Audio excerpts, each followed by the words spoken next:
শীত সবে আসতে শুরু করেছে। শুকনো ঠান্ডা বাতাস সবার গায়ে সূর্য ফোটাচ্ছে। সামনে কালী পূজার রাত। আম বাগানের মধ্য দিয়ে হাঁটতে হাঁটতে এসব কথাই আলোচনা করছে নিশিপুর গ্রামের দুইজন লোক দুজনে ইট ভাটা থেকে কাজ করে বাড়ি ফিরছে।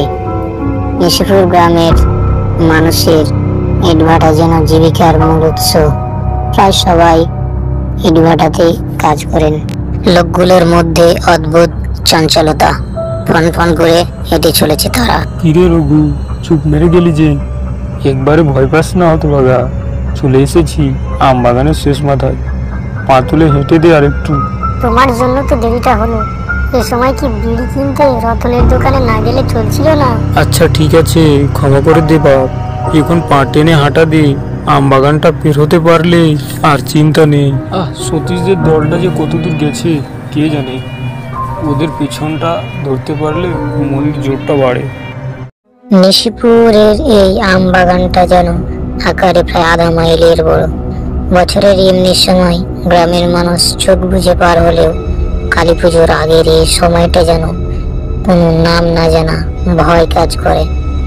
ইট ভাটা থেকে সবাই দল বেঁধে বাড়ি ফিরে।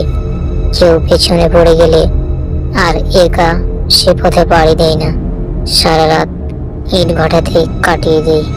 আজ সবাই একসাথে বের হলেও এরা দুইজন পিছনে পড়ে যায়। ভয় করিস না, আর কিছুক্ষণ, বেশি পথ নাই, চলে এলাম প্রায়। হঠাৎ তাদের পাগুলো থেমে গেল।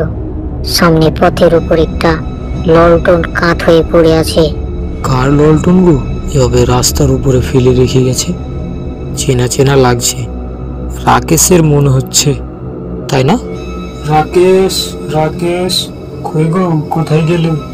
ললটনটা এভাবে ফেলে রেখে গেছে কেন? দ্বিতীয় পর্ব দেখতে চাইলে অবশ্যই চ্যানেলটি সাবস্ক্রাইব করে রাখবেন।